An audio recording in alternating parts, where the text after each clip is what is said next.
What's up guys, DukeSloth here, and today we're doing the patch notes review for patch 4.21 FROSTFIRE, the release patch of the ULLR skin. As usual, we quickly look at the skins first, and then we'll look at the rest. We've got FROSTFIRE ULLR, the big deal skin of this patch, that has basically 4 different stages. Pre-level 10 you will have the middle stage where you either are like more fire oriented as he is here, or the ice version where his hair is blue, I think, his cape is blue, there's a nice transformation effect, and that's the range stance. And then past level 10 you have the ones in the background, the demonic and ice sculpture style, and everything basically changes. There's different animations and all that kind of stuff. He has different effects for both stances, for backing, for jump stamp, for emotes, special emotes, for everything literally. So a lot that goes into the skin. If you overall like him is another question. I think he's pretty cool. I don't like the stone cape basically that he has in the final form, but he's decent. Looks a bit very Apollo-ish in game. Apollo with a beard. But that's alright. And overall I think it's a good skin. Next skin is Arctic Sea Artio. I love this one. It's basically a Frost version of Artio with a Eskimo style kind of normal skin, and then you have the bear form, which is a polar bear with some nice armor and stuff like that. And every effect on the skin, which is I think the coolest part, is like ice. So that looks really, really cool in game. We have Krampus Carnunos, where the ultimate is turning the enemies into these tiny goats, tiny baby goats. It's pretty cool. Not my favorite because it's kind of hard to see the stances on it as well. It's like the bag on his back that changes, but it's not as obvious as some other versions. But overall a cool concept, I think. Crystal Gaze Medusa, which is a stone earth Medusa. Most of the effects on this one aren't too impressive. What's cool is that she has a special walking animation where the ground around her body kind of turns dark and shows the earth underneath or something.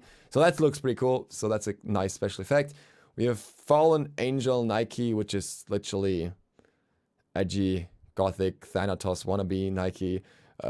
Dark effects. Nice helmet in the ultimate form, kind of Skyrim style helmet. Looks cool as such. I am not the biggest fan overall, but I think it's a decent skin for those who like that kind of style. Then we have Tremor Tech Bracken.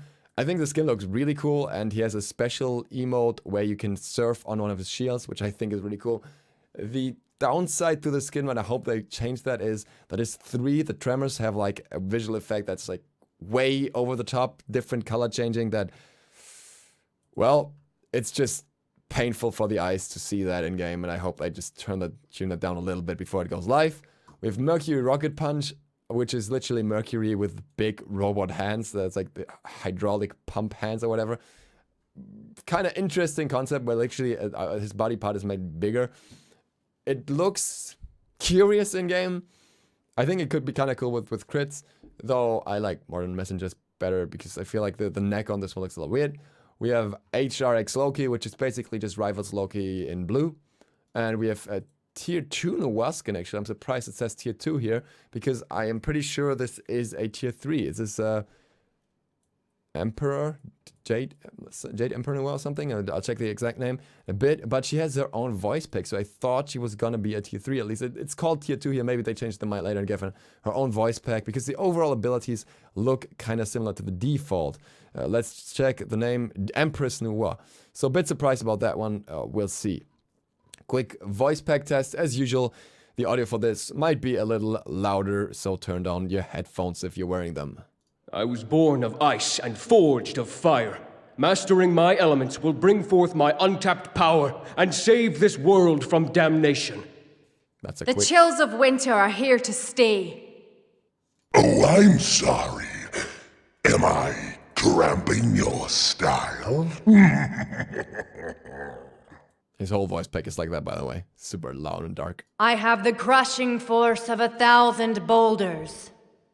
Where is your guardian angel? Thrusters engaged! By my shiny metal... Oh, wait, never mind. Oh yeah, by the way, that skin has this kind of voice pack the entire time, which I personally don't like. Loki doesn't have a voice pack, and then Empress Noah. I will never fire my clay minions.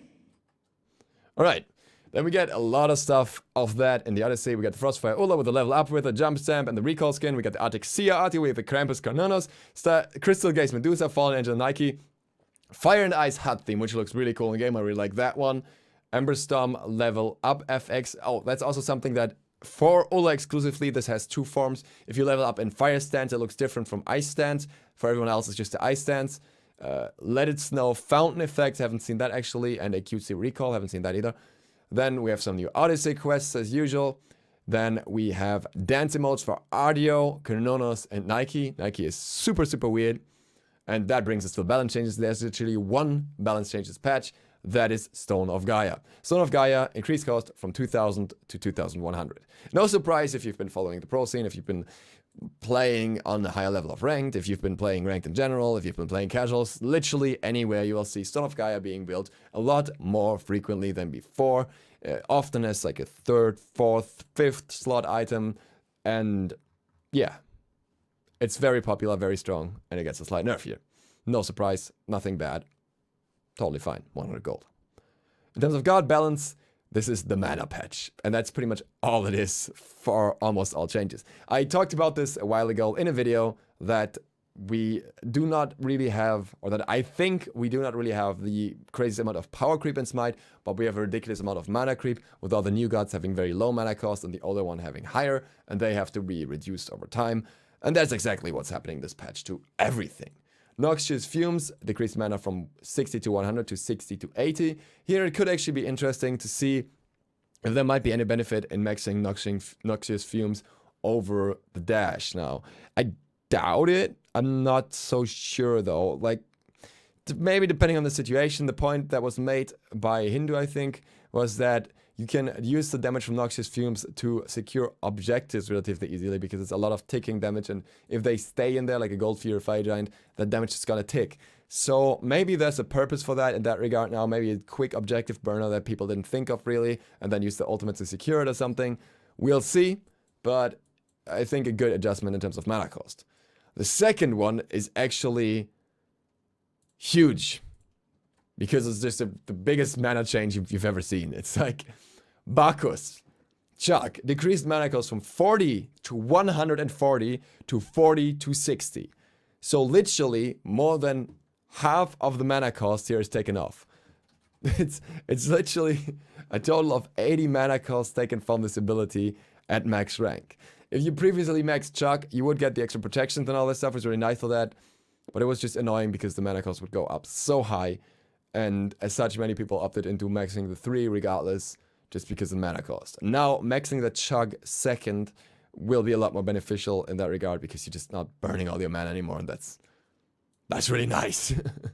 So, I think that is a good change and a long overdue one. Odin.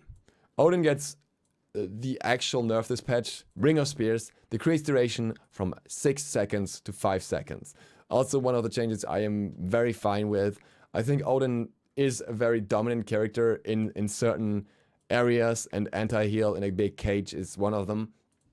And this 1 second I think is very relevant, because often it's the last second where you're like, oh, we can almost get out, especially in characters with a dash, but then you can't because the spears are still up. This will change. You will be able to get out a second earlier, and I think that will be impactful. But at the same time, it's not going to throw Odin off. I think he will still do exactly what he was doing before. Just, you know, a little less control for the guy. Even though, at the same time, we have to say, Odin wasn't actually the biggest problem looking at the general meta. And some others would probably need the nerfs more, but I'm okay with this. Sobek, again, mana cost. Tail Whip, from 70 to 110 to 60 to 80. Why ever that was ever on 110 mana cost is another question. Gonna help Sobek with his aggressive plays, especially in combination with the mana regeneration of the ultimate. Hunbats, Sacred Monkey, decreased the mana cost from 75 to 95 to 60 to 80. No big change here. Hunbats is building Hydra's Lament at the moment, and as such, mana cost doesn't really matter to him, because you have Bumba's Mask, Bluestone, Hydra's Lament.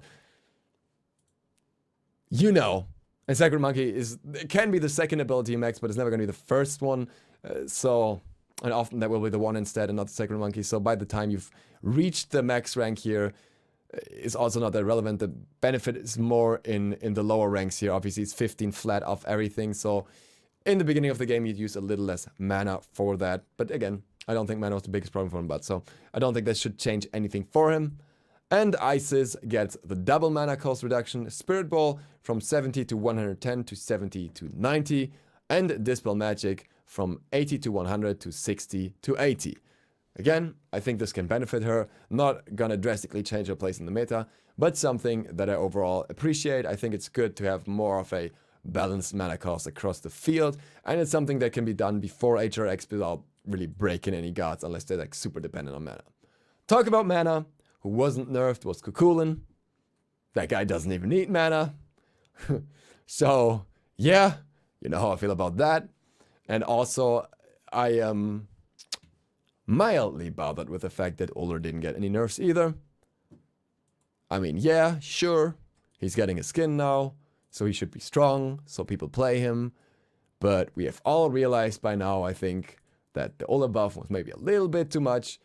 I don't know how much it will be for competitive. I'm pretty sure it will impact competitive as well, though. But especially on a ranked casual level, ULLR is just stomping because he has that early game aggression and he has that late game potential that he still has as an ADC. And this combo is super easy to hit. And I just don't know why he wouldn't get like at least a slight nerf before Worlds. But it is what it is. And that's the patch notes for today. Thank you guys very much for watching. If you're watching this on YouTube and you're new to the channel, feel free to click the sub button and maybe the bell. It really helps me out. And it gives you the chance to win some codes in the description from time to time. Other than that, I'm back. Sorry that I was gone for a bit. I was actually feeling a little bit under the weather. I had a plan for this video to be another one. I had this is actually video 667. So you know what that means. It was planned to be an Odin gameplay. Well, and at least we got to talk about an Odin nerf instead. Couldn't fit that in. Hope that's okay. You get the idea. Most of you get the idea. And with that, thank you guys for watching. Hope to see you all for the next one tomorrow. DukeSloth out.